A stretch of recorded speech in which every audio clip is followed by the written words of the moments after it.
Assalamualaikum warahmatullahi wabarakatuh. Salam apa saja. Berjumpa lagi dengan saya Tri Edi Romadoni dari kelompok KKN 73 UIN Sunan Ampel Surabaya.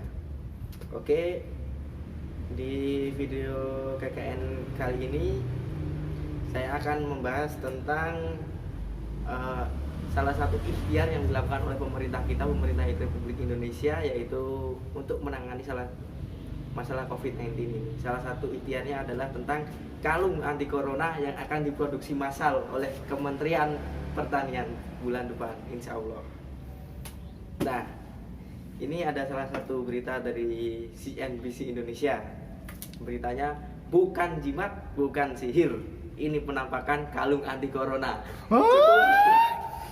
Cukup unik sekali judul berita ini, sampai tercengang saya mendengarnya.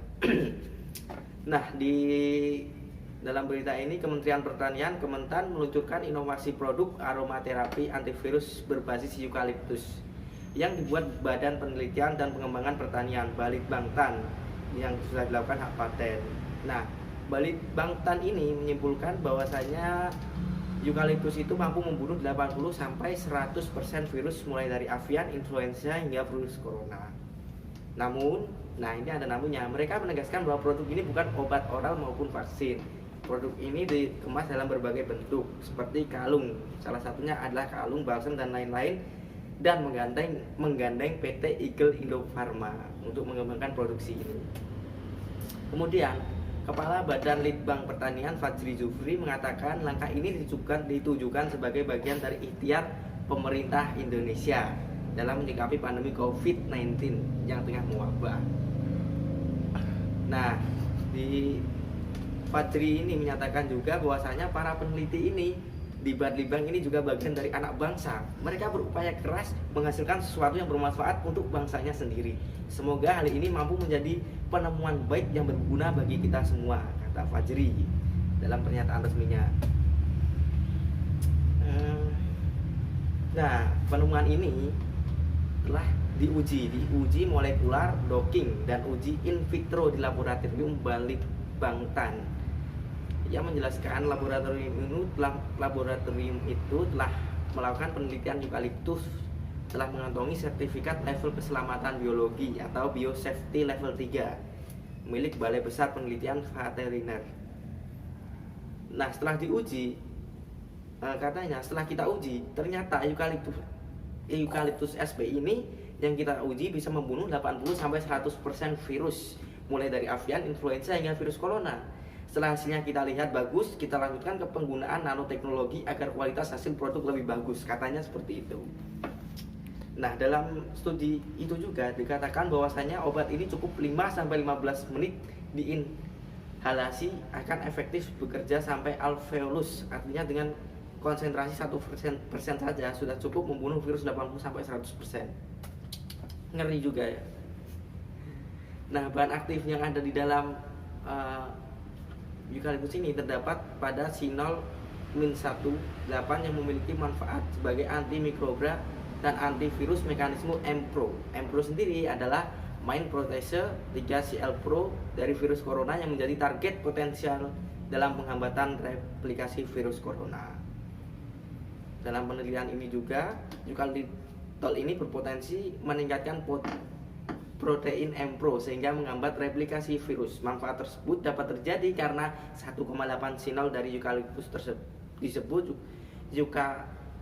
eukaliptol dapat berinteraksi dengan transient vektor potensial ion channel yang terletak di saluran pernafasan. Cukup susah ya bahasanya ini. Nah, namun usaha dari Kementerian Pertanian ini diragukan oleh guru besar Fakultas Farmasi UGM.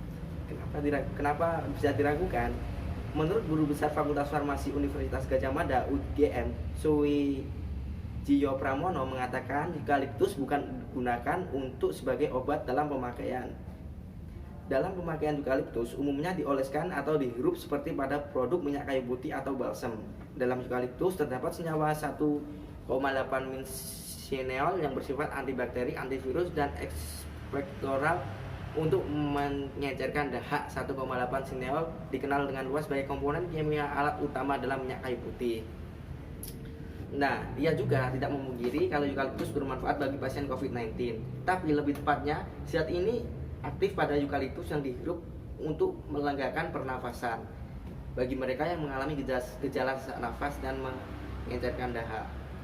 Dalam hal ini, membantu obat standar yang diberikan kepada pasien COVID-19 dalam proses penyembuhan, bukan sebagai obat utama ya. Ada juga Kepala Departemen Epidemiologi Fakultas Kesehatan Masyarakat Universitas Indonesia Tri Yunus Miko Wahyono menegaskan apa yang diproduksi oleh Kementan ini hanya jamu dan obat herbal saja, bukan vaksin yang dibutuhkan untuk memberantas COVID-19 ini. Terlebih juga pengujian ini yang dilakukan ini hanya sebatas in vitro, yang bahkan belum diuji kepada binatang. Nah, ini harus diuji kepada binatang dulu, kalau berhasil baru kemudian diuji ke manusia. Tahapnya ini masih panjang dan harus dilakukan oleh ahli virologi dan ahli farmakologi, kata Miko gitu ya. Jadi ini harus dilakukan uji tindak lanjut.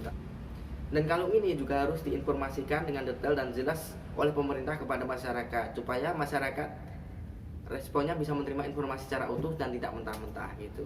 Nah, sekarang yang menjadi pertanyaan saya adalah, kira-kira berapa anggaran yang dipersiapkan untuk produksi massal kali ini? Yang pertama. Yang kedua, kenapa pemerintah tidak memfokuskan untuk pembuatan vaksin saja? Kenapa harus obat ini? Apakah menunggu vaksin dari luar negeri atau menunggu vaksin dari Bill Gates? Kita lihat saja. Nah, pertanyaan ketiga, kenapa harus Kementan yang memproduksi dan melakukan kajian tentang hal ini? Kenapa tidak Menkes saja? Nah, yang terakhir, kenapa Kementerian Pertanian tidak mengurus masalah yang lebih urgent, yang lebih penting, yaitu tentang ketahanan pangan dalam negeri? Ini adalah pertanyaan-pertanyaan di benak saya ketika mendengar informasi salah satu ikhtiar dari pemerintah kita ini. Nah, padahal masalah yang lebih penting itu masalah tentang ketahanan pangan dalam negeri ini harus difokuskan untuk ditangani. Karena berdasarkan data dari kependudukan.lipi.go.id menyampaikan adanya ancaman terkait ketahanan pangan dalam negeri. Jadi berkat pandemi ini, ketahanan pangan dalam negeri kita itu sedikit mendapat ancaman. Dan kalau dibiarkan ini berbahaya, harusnya Kementan itu lebih fokus untuk menangani masalah ketahanan pangan dalam negeri. Dan masalah ini yang terdampak adalah para petani itu sendiri. Ini sangat bahaya. Karena apa? Karena petani adalah garda terdepan dalam menguatkan pangan dalam negeri kita. Kalau petani sendiri terdampak luar biasa, lalu mau siapa lagi yang menjadi garda terdepan dalam mengatasi masalah pangan dalam negeri? Nah, emangnya anggota DPR bisa milih banyu? Bisa matur, bisa nandur. Jadi petani itu harus disejahterakan. Nah, dampak apa yang dirasakan oleh petani kita? Dampak yang sangat besar dirasakan oleh petani kita adalah menurunnya harga komoditas pertanian itu sendiri. Sementara daya beli masyarakat ini cenderung dengan harga normal. Jadi dari petani itu harganya murah, sampai ke masyarakat itu harganya normal-normal saja. Ini sangat rentan. Nah, kenapa hal ini terjadi? Penyebab apa saja yang menjadikan masalah ketahanan pangan ini? Pertama, masalah distribusi. Karena PSBB, pembatasan sosial berskala besar yang dijalankan pemerintah kemarin, ini membuat proses distribusi ini sangat terhalang dan terkendala, bahkan terhenti. Yang kedua, banyaknya PHK, sehingga menurunnya daya beli masyarakat. Karena apa? Karena ketika para karyawan-karyawan, buruh-buruh pabrik di PHK, mereka tidak mendapat penghasilan lagi, tabungan mereka juga menipis, jadi daya beli mereka berkurang. Kecuali kalau PNS, gajinya digaji pemerintah, masih sejahtera, masih bisa beli apa saja. Nah, sedangkan buruh-buruh dan masyarakat kelas menengah ini, daya belinya itu sangat menurun dampak dari COVID-19 ini. Yang ketiga, yang terakhir, masih berkaitan dengan PSBB. PSBB ini sangat berefek kepada berhentinya aktivitas sosial seperti hajatan, mantenan, kemudian bacaan dan lain-lain yang biasanya hajatan-hajatan itu memproduksi makanan secara skala besar. Nah, ketika kita memproduksi makanan secara skala besar, itu kita pasti akan membeli banyak bahan-bahan pokok, sehingga itu adalah ladang penghasilan dari petani itu sendiri. Solusi apa yang harus diterapkan oleh pemerintah? Yang pertama, masalah distribusi ini. Pulau Jawa ini termasuk sentra produksi pangan dalam negeri yang besar, dan PSBB rata-rata diterapkan di Jawa, dan di Jawa ini sangat mempengaruhi rantai distribusi bahan pangan. Nah, ini harusnya pengontrolan pemerintah itu lebih tekankan pengontrolan pemerintah dalam distribusi pangan dalam negeri ini. Yang kedua, pengawasan dari petani hingga konsumen. Ini harus diawasi lebih ketat oleh pemerintah.